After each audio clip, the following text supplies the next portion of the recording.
दोस्तों नमस्कार। जब आर पार की लड़ाई की मुनादी हो चुकी हो और पीछे कोई हटेगा नहीं, इसको खुले तौर पर कहने से अब कोई कतरा नहीं रहा हो और ऐसे में चुनाव का ऐलान हो जाए तो क्या होगा। दिल्ली में राहुल गांधी को जिस तरीके से मोदी सत्ता ने घेरा है और बीजेपी एक के बाद एक निशाने पर राहुल गांधी को ले रही है और दूसरी तरफ कांग्रेस पहली बार अपने तेवर के साथ मैदान में है।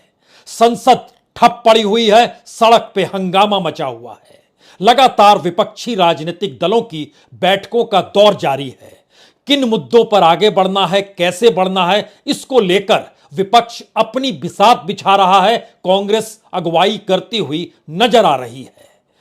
जो भी जांच एजेंसियां हैं अब वो पीछे हटेंगी नहीं। ऐलान कोई दूसरा नहीं बल्कि देश के प्रधानमंत्री कर रहे हैं और जो जांच एजेंसियां आगे बढ़ेंगी उनके सामने झुकना नहीं है। इसका ऐलान कोई दूसरा नहीं बल्कि कांग्रेस और विपक्ष एकजुट होकर कह रहा है। तो इस आर पार की लड़ाई में मैदान कर्नाटक का और कर्नाटक के चुनाव का ऐलान हो चुका है। यानी अब कर्नाटक में किसी भी योजना का लोकार्पण करने या उद्घाटन करने या फीता काटने के लिए अब प्रधानमंत्री कर्नाटक नहीं जाएंगे। वो कर्नाटक बीसियों बार जाएंगे, लेकिन अब वह चुनाव के मद्देनजर होगा। तो उनकी अपनी बिसात में बीते 3 महीनों में 7 यात्राएं प्रधानमंत्री ने की। आधे दर्जन से ज्यादा यात्राएं देश के गृह मंत्री ने की। ऐलान हो गया कि यूपी के मुख्यमंत्री योगी आदित्यनाथ भी अब लगातार कर्नाटक दौरे पर रहेंगे और कैबिनेट मिनिस्टर्स की एक पूरी फहरिस्त तैयार है। कौन कौन कर्नाटक कैसे किस रूप में कहां पर जाएगा। कर्नाटक के अपने क्षेत्र के मद्देनजर बीजेपी की सरकार कोई मायने नहीं रखती है, मायने दिल्ली रखता है और दिल्ली में जो चेहरा है वो प्रधानमंत्री मोदी का चेहरा है। तो बीजेपी कर्नाटक के मैदान में मोदी के चेहरे के साथ कूदेगी। लेकिन यहीं से सबसे बड़ा सवाल कांग्रेस का खड़ा हो रहा है। कांग्रेस के निशाने पर देश के प्रधानमंत्री नरेंद्र मोदी हैं। नरेंद्र मोदी इस देश के तमाम टैक्स पेयर के पैसे के आश्रय कर्नाटक की यात्रा करते हैं। इस देश की जांच एजेंसियों को जिस तरीके से विपक्ष के पीछे छोड़ा गया है उसमें पता नहीं कब कांग्रेस के नेता डीके शिव कुमार की भी गिरफ्तारी हो जाए, जिनके खिलाफ मनी लॉन्ड्रिंग का मामला है। सीबीआई ने पिछले महीने ही उनकी बेटी को भी नोटिस भेजा और इस बात का जिक्र खुले तौर पर अपनी यात्राओं में अब डीके शिव कुमार करने से चूक नहीं रहे हैं कि देख लीजिए ईडी और सीबीआई पीछे पड़ी हुई है, पता नहीं कब किस दिन गिरफ्तारी हो जाए। यानी जांच एजेंसियों को जो भ्रष्टाचार के खिलाफ मोदी सत्ता खड़ा कर रही है उसी को अपना हथियार बनाकर कांग्रेस अब कर्नाटक में पहली तैयारी में है कि बता दिया जाए कि दरअसल सीबीआई और ईडी एक पॉलिटिकल हथियार के तौर पर कर्नाटक में चुनाव लड़ने आएंगे। यह पहली ऐसी बिसात है जिसमें जांच एजेंसियों को भी राजनीतिक तौर पर कटघरे में खड़ा करके मोदी सत्ता के ऊपर आरोपों की फहरिस्त कांग्रेस गांव-गांव और पंचायत पंचायत में लगाने की तैयारी कर रही है। मसला इतना बड़ा नहीं है। इस गेम प्लान का सबसे बड़ा हिस्सा वही हथियार हैं जिन हथियारों का इस्तेमाल अभी तक प्रधानमंत्री मोदी चुनाव के वक्त करते चले आए। इस देश के भीतर में अडानी का मुद्दा कर्नाटक चुनाव में गूंजेगा। इस देश के भीतर में कोई भी राजनीतिक सत्ता जो दिल्ली पर काबिज हो और वो किसी राज्य के चुनाव में इस आधार पे कूद पड़े कि जो पैसा उसके पीछे आ रहा है वो पैसा उस कॉरपोरेट का है जिसको लाभ मोदी सत्ता ने दिया है। यह गेम प्लान का दूसरा हिस्सा है। तीसरा हिस्सा इस दौर में यह है कि जो भी चुनाव के लिए मोदी सत्ता लगातार सक्रिय होती है और इस देश के भीतर में तमाम भ्रष्टाचार के मसलों को कैसे रेड कारपेट के नीचे ठक दिया जाता है और इस बात का जिक्र होता है कि हम जैसा सोचते हैं वही ठीक है। तो ऐसे में क्या न्यायपालिका और क्या पार्लियामेंट और क्या इलेक्शन कमीशन तक की परिस्थिति में जो इलेक्शन कमिश्नर की नियुक्ति तक का मसला सुप्रीम कोर्ट तक में पहुंचा, इन तमाम मुद्दों को कर्नाटक के लोगों को बताया जाए। यानी एक क्षण के लिए आपको लग सकता है कि वह पुरानी स्थिति थी जब जिक्र होता कि कहां पर लिंगायत है, कहां पर वो कलिंगा है, या फिर राजनीतिक तौर पर वोटों के ध्रुवीकरण को लेकर जिस बात का जिक्र है कि मुस्लिम आरक्षण कितना मायने रखेगा, टीपू सुल्तान का मुद्दा कितना मायने रखेगा, हिजाब को लेकर सुप्रीम कोर्ट ने अभी फैसला सुरक्षित रखा हुआ है, लेकिन वह कितना मायने रखेगा। पहली बार सवाल यह खड़ा हुआ है कि दरअसल कर्नाटक के चुनाव के कटघरे में प्रधानमंत्री मोदी को ही घेरा जाए और जो मोदी शाह की बिसात है उसे ही राजनीतिक हथियार के तौर पर बना लिया जाए, क्योंकि यही वो स्थिति है जिस स्थिति के बाद सवाल सबसे बड़ा यही होगा कि किसी भी राज्य में राजनीतिक सत्ता संभालने के लिए दिल्ली के पास डोर क्यों होती है और जो 40% कमीशन जिसका जिक्र पदयात्रा के दौर में राहुल गांधी करते चले गए, उस 40% का समूचा हिस्सा कर्नाटक में ही रहता है या वो खिसक कर दिल्ली तक पहुंचता है, और दिल्ली तक पहुंचने में कोई रोक टोक किसी रूप में थी तो एक कद्दावर नेता येदियुरप्पा को लेकर थी। तो येदियुरप्पा को 2021 में रास्ते से हटा दिया गया, लेकिन दोबारा चुनाव जीतना है तो मदद ली जा रही है कि उनके बेटे को जगह दे दी जाएगी। राजनीति की यह बिसात आर पार की लड़ाई की दिशा में 2024 के चुनाव से ऐन पहले कर्नाटक के मैदान में बन चुकी है, और इस मैदान के भीतर अगर जिले दर जिले और इलाके दर इलाकों को परखना शुरू कीजिएगा तो हो सकता है आपके जहन में 3 सवाल सबसे बड़े हों। क्या 2023 का चुनाव 2013 और 2018 के चुनाव से बिल्कुल अलग चुनाव है? बिल्कुल अलग चुनाव है। दूसरा सवाल, क्या क्षेत्रीय नेताओं की मौजूदगी और क्षेत्रीय मुद्दों के ऊपर दिल्ली के मुद्दे क्या इस बार कहीं गूंजेंगे? क्या अभी तक प्रधानमंत्री नरेंद्र मोदी जो बीजेपी के नेता के तौर पर और आरएसएस के प्रचारक के तौर पर जो नजर आते थे राज्य के चुनाव में, जो 2018 में भी नजर आए थे, इस बार भी वो नजर आएंगे? नजर तो आएंगे, लेकिन इस बार उन्हीं को घेरने की तैयारी अगर कांग्रेस खुले तौर पर कर रही है तो मैसेज बहुत साफ है। जो कच्चे चिट्ठे कर्नाटक चुनाव के वक्त मोदी सत्ता को लेकर खुलने वाले हैं उसमें अडानी का नाम सर्वोपरि होगा। उसमें इस देश के भीतर में करप्शन दिल्ली के भीतर से कैसे देश भर में हुआ उसका जिक्र खुले तौर पर होगा, और इसके साथ ही जिस तरीके से कर्नाटक के बीजेपी के नेता हो या आरएसएस अपने तौर पर मौजूद हो, उनकी भी मौजूदगी कोई मायने नहीं रखती है। यानी कर्नाटक के भीतर की क्षेत्रीयता जहां पर उनके आश्रय वोटों को प्रदान करती थी, अब उसे भी धराशायी हो जाना है। कुछ ऐसी परिस्थिति इस गेम प्लान का हिस्सा है। जरा आइए सिलसिलेवार तरीके से इसलिए समझिए क्योंकि कर्नाटक में 2018 में भी अपने बूते बीजेपी नहीं आई थी, यह सब किसी को पता है, क्योंकि उस वक्त 104 सीट बीजेपी को मिली थी, लेकिन आज की तारीख में बीजेपी के पास 120 सीटें हैं। अब 16 सीट कहां से आ गई और कौन सा ऑपरेशन लोटस चला या किन परिस्थितियों में वहां पर राज्यपाल की भूमिका रही, कर्नाटक के लोग भूले नहीं होंगे। क्योंकि जब इलेक्शन हुआ 2018 में तो चुनाव परिणाम निकल कर आया, बीजेपी को 104 सीट, कांग्रेस और जेडीएस साथ थे तो 80 सीट कांग्रेस को मिली थी, 37 सीट जेडीएस को मिली थी।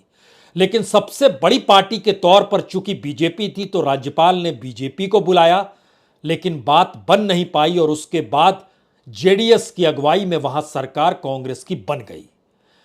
यानी ध्यान दीजिए, और वह भी 1 महीने बाद गिर गई क्योंकि स्थितियां नाजुक हुई। कुछ लोगों ने विरोध किया, कुछ ने अविश्वास प्रस्ताव में साथ नहीं दिया या विश्वास मत हासिल करने के साथ खड़े नहीं हुए। जो जेडीएस के कुछ लोग थे, कुछ कांग्रेस के लोग थे जो बिक गए, और उसके बाद उपचुनाव में वह जीत गए, और जीतने के बाद वह बीजेपी में शामिल हो गए। और यह परिस्थिति 104 से 120 बीजेपी को पहुंचा देती है, कांग्रेस को कम कर देती है, 80 से 69 सीट पर आ गए थे। बीच के 1-2 उपचुनाव हुए तो वह आज की तारीख में 72 पर है, लेकिन जेडीएस जो 37 सीट पर थी वो घटकर 30 पर आ गई। ये सारे लोग निकलकर बीजेपी में चले गए। यानी पहली बार चुनाव से पहले भी पता है और गेम प्लान का यह हिस्सा है कि किसी भी हालत में जो इस ऑपरेशन को चलाया जाता है या राज्यपाल की जो भूमिका चुनाव के बाद होती है उसको एट पार ले जाकर कांग्रेस को अपने गेम प्लान में खड़ा करना है। जेडीएस यहां पर सबसे छोटी परिस्थिति में है, लेकिन जरा कर्नाटक की गलियों में पहले घूम लीजिए, उसके बाद इस दिल्ली के प्लान और किस तरीके से कर्नाटक का चुनाव सबसे बड़ा चुनाव 2024 से पहले क्यों है, इस पर भी बात होगी। लेकिन कर्नाटक की गलियों में घूमते वक्त आपके जहन में एक सवाल आना चाहिए कि दरअसल जिन जगहों को कर्नाटक को लगभग 6 हिस्सों में बांटा जाता है जो अलग अलग तरीके से है, मैसूर कर्नाटक, किट्टूरू कर्नाटक, कल्याण कर्नाटक, ग्रेटर बेंगलुरु, मध्य कर्नाटक और करावली कर्नाटक, इसके भीतर जब आप जाएंगे तो सबसे बड़ी तादाद में मैसूर कर्नाटक में जेडीएस का प्रभाव रहा है। यहां की लगभग 30 सीटों पर जेडीएस की मौजूदगी है, जो लगभग 60 सीटों में से निकल कर आती है। उन्हीं जगहों पर इस दौर में प्रधानमंत्री ने यात्रा की, वो मांड्या गए या मैसूर गए। इस दौर में बेंगलोर के भीतर भी अगर आप जिक्र करेंगे तो वहां पर भी लगभग बराबर की टक्कर रहती है, एक तरफ बीजेपी, एक तरफ कांग्रेस और एक तरफ जेडीएस। लेकिन उन परिस्थिति में भी वहां पर गृह मंत्री अमित शाह और प्रधानमंत्री मोदी की मौजूदगी इन तमाम यात्राओं में नजर खुलकर आई। जो किट्टूरू कर्नाटक है, यहीं पर बीजेपी का सबसे ज्यादा प्रभाव है। इस इलाके की 50 में से 30 सीटों पर बीजेपी का कब्जा है, सिर्फ 17 सीटों पर कांग्रेस का कब्जा। और मैसूर कर्नाटक में भी 27 सीटों पर अगर जेडीएस है तो 17 सीटों पर कांग्रेस है, 11 सीट पर बीजेपी है। जो कल्याण कर्नाटक है, यहां की 40 सीटों में से आधी सीटों पर लगभग कांग्रेस का कब्जा, 21 सीटों पर, और बीजेपी 15 सीटों पर है। ग्रेटर बेंगलोर जिसके दायरे में 32 सीटें आती हैं, 17 सीटों पर कांग्रेस का कब्जा है, 11 सीटों पर बीजेपी का कब्जा है। और करावली कर्नाटक जो है, यहां की 19 में से 16 सीटें बीजेपी ने जीती है और मध्य कर्नाटक के में भी 26 में से 21 सीटें बीजेपी ने जीती है। लेकिन अब यहां पर सवाल शुरू होता है कि दिल्ली कैसे वहां पर आएगा और गेम प्लान का हिस्सा क्या है। कर्नाटक में पिछले चुनाव के वक्त 2019 के लोकसभा चुनाव में राहुल गांधी ने जो भाषण दिया था, जिसमें उन्होंने जिक्र किया था ललित मोदी और नीरव मोदी का, और ये जिक्र करते करते उन्होंने नरेंद्र मोदी का जिक्र किया, और उसके बाद किस तरीके से ना तो कोलार में यानी कर्नाटक के कोलार में कोई आवाज नहीं उठी, कर्नाटक के भीतर इलेक्शन कमीशन नहीं जागा, बल्कि पूर्णेश मोदी नाम के विधायक ने सूरत में दरवाजा खटखटाया और उसके बाद जो फैसला आया, संसद सदस्यता रद्द की गई, बंगला ले लिया गया, ये सारी परिस्थितियां सामने हैं। तो कोलार में जाकर राहुल गांधी अगर वहां की अब जनता से ये सवाल करते हैं और कर्नाटक के भीतर अगर ये सवाल करते हैं, जो सवाल कर्नाटक के भीतर किया जाएगा कि क्या नीरव मोदी, ललित मोदी करप्ट नहीं है, और क्या इस देश के साथ लूट उन्होंने नहीं की, और क्या प्रधानमंत्री मोदी ने उनके लिए उस रास्ते को नहीं बनाया जिससे वह सेफ तरीके से बाहर निकल जाएं। यह मुद्दा अगर इस रूप में उफन रहा है तो प्लानिंग खुद ब खुद कोलार से बन जाएगी। हालांकि कोलार की 6 में से 4 सीटों पर कांग्रेस जीती है, जेडीएस 1 सीट पर जीती और एक दूसरी पार्टी के पास गई, लेकिन 6 में से एक भी सीट कोलार में बीजेपी के पास नहीं है। और समझना यह भी होगा कि दरअसल कर्नाटक के किसी शख्स को पहली बार जो अध्यक्ष कांग्रेस के बने हैं वह और कोई नहीं मल्लिकार्जुन खड़गे हैं, जो दलित समुदाय से आते हैं, और दलित समुदाय के भीतर सेंध लगाई गई थी इससे पहले के चुनाव में, वह सेंध अब नहीं लग पाएगी जो इसके पहले कांग्रेस का वोट बैंक हुआ करता था। क्योंकि ध्यान अगर दीजिए तो बीजेपी को पिछले चुनाव में 36% वोट मिले थे, कांग्रेस को 38% वोट मिले थे, और उससे पहले चले जाइएगा अगर 2013 में तो उस वक्त बीजेपी को 20% वोट मिले थे। यानी 2013 से 2018 तक की छलांग में 16% वोट का इजाफा बीजेपी को हो गया। लेकिन कांग्रेस की गद्दी गई, लेकिन उसके वोट में सिर्फ 1.5% की कमी आई। उस वक्त 36.5% वोट थे, जो कि इस वक्त बढ़ गए 38% हो गए। और इन सब के बीच महत्वपूर्ण यह है कि यहां पर समझौता था कांग्रेस और जेडीएस का, इसीलिए वोट परसेंटेज बढ़े। लेकिन तब 112 सीट मिली थी, अब 80 सीट मिली और 37 सीट साथ में जेडीएस की थी। लेकिन ऑपरेशन चला और चीजें बिखर गई।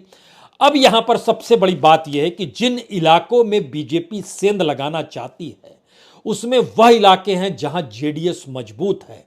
जेडीएस खास तौर से 4 जिलों का अगर जिक्र करें, मांड्या, हासन, रामनगर और मैसूर, यहां कुल मिला के 29 सीटें हैं। इसमें जेडीएस ने 29 में से 21 सीटों पर जीत हासिल की है। यहां पर बीजेपी के पास सिर्फ मैसूर में 3 सीटें हैं। इसके अलावे हासन की 1 सीट उसके पास है, यानी 4 सीट है। तो यह 4 जिलों के भीतर बीजेपी सेंध लगाना चाहती है। जेडीएस को प्रचार में साथ देगी ममता बनर्जी, जिसका वो ऐलान कर चुकी है। लेकिन सभी के पास मुद्दा इस वक्त एक ही है कि सरकार डेमोक्रेसी खत्म कर रही है। सरकार जांच एजेंसियों का उपयोग कर उस डेमोक्रेसी पर रेड कारपेट कानून का बिछाते हुए दिखाती है कि देखिए कानून अपने तौर पर काम कर रहा है।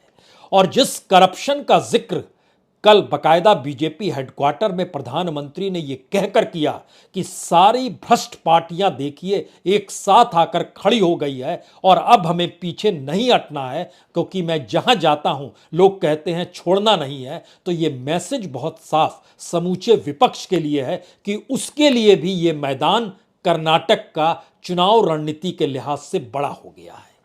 यहां पर एक सवाल आम आदमी पार्टी को लेकर हो सकता है। आम आदमी पार्टी यहां पर 80 सीटों पर अपने कैंडिडेट का ऐलान कर चुकी है और अब लगातार अरविंद केजरीवाल विधानसभा के भीतर दिल्ली में जिस तरीके से प्रधानमंत्री मोदी को बहुत ही एग्रेसिव तरीके से निशाने पर ले रहे हैं और उनके सांसद राज्यसभा सदस्य संजय सिंह जिस तरह कांग्रेस के साथ खड़े हुए हैं, यह मैसेज बहुत साफ है कि अब चुनाव के वक्त में मुकाबला आमने सामने का होना चाहिए और विपक्ष की एकजुटता 2024 में वोटरों के सामने आमने सामने वाली परिस्थिति में लाकर खड़ा कर दे। और यह स्थिति में कुछ कांग्रेस को झुकना है, कुछ विपक्ष को सहमति बनानी है।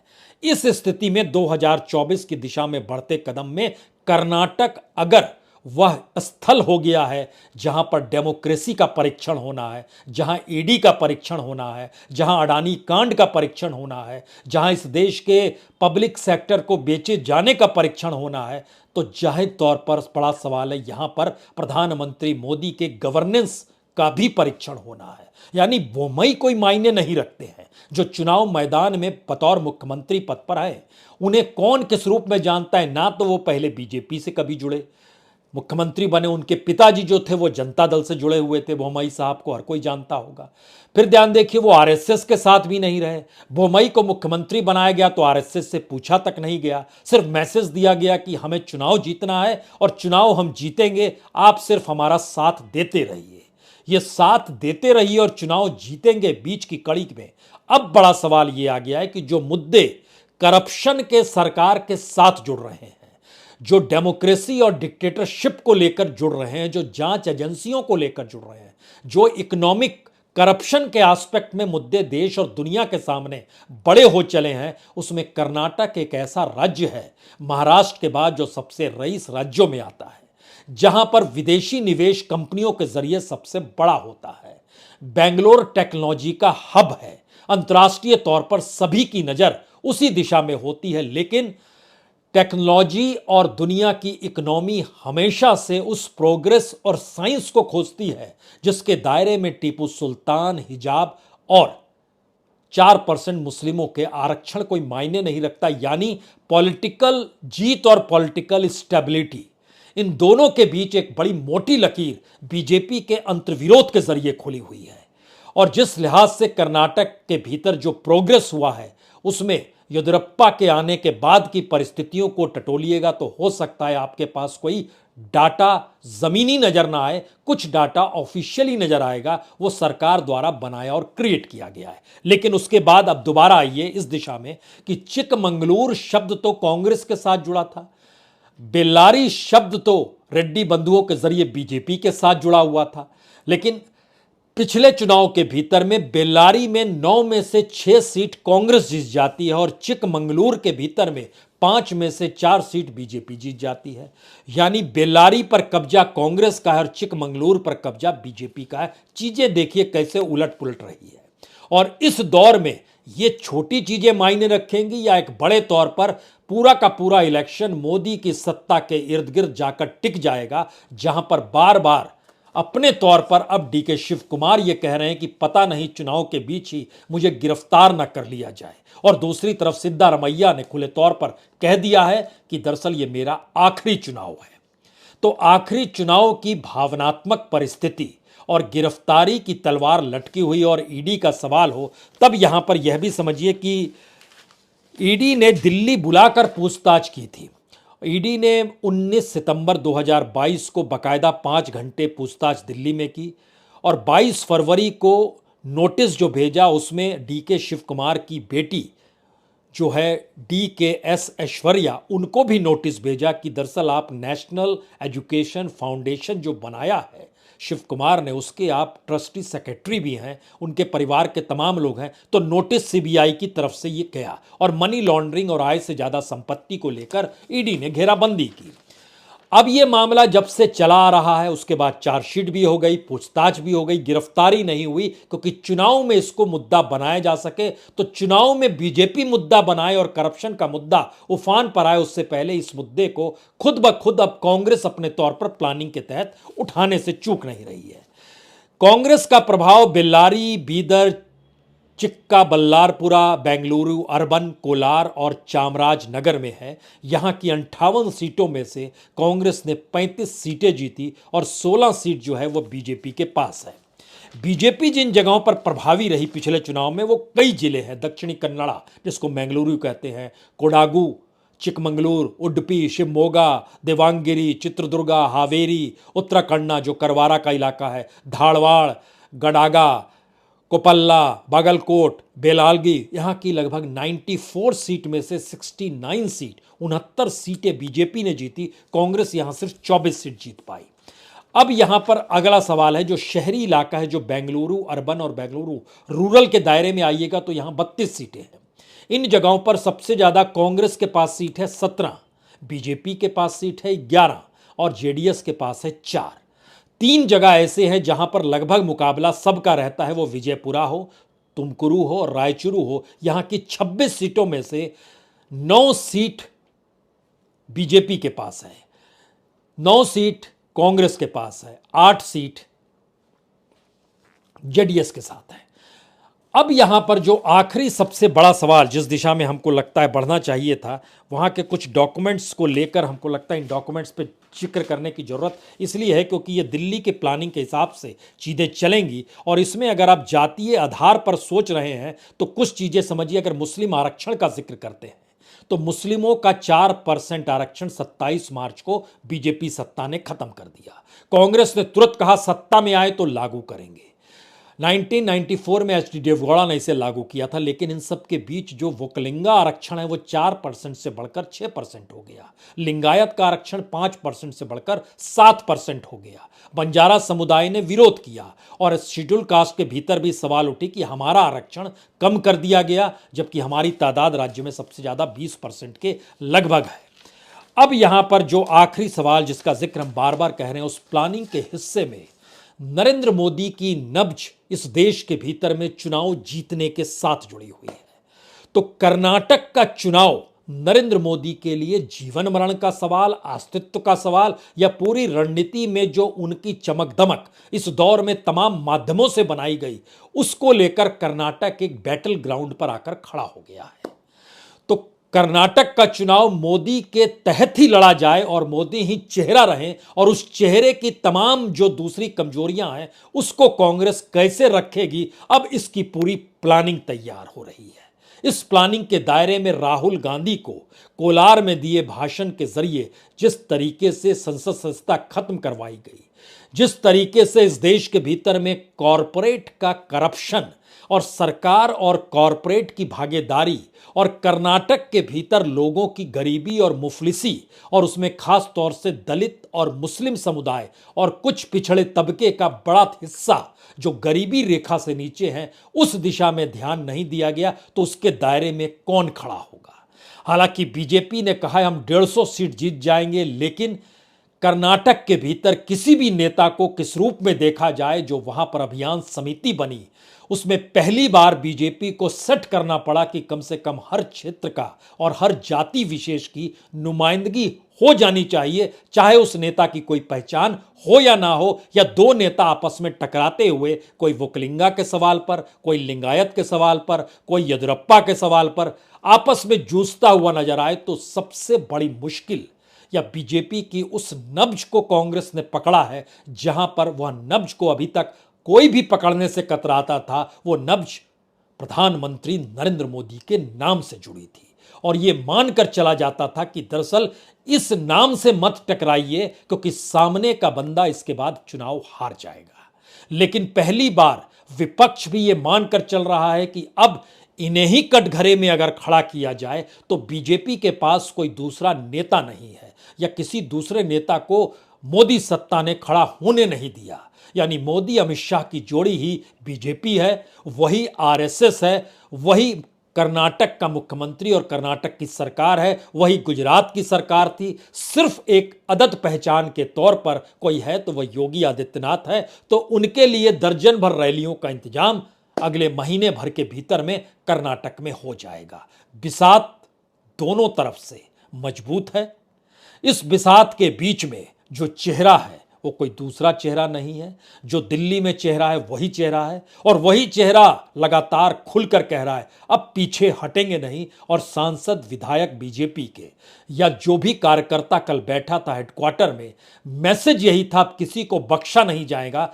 यानी कर्नाटक की लड़ाई और कर्नाटक का मुकाबला इस देश की सियासत को तय करने वाला है, जो सियासत 2024 को लेकर हर किसी की सांसों और धड़कनों को बढ़ाए हुए है।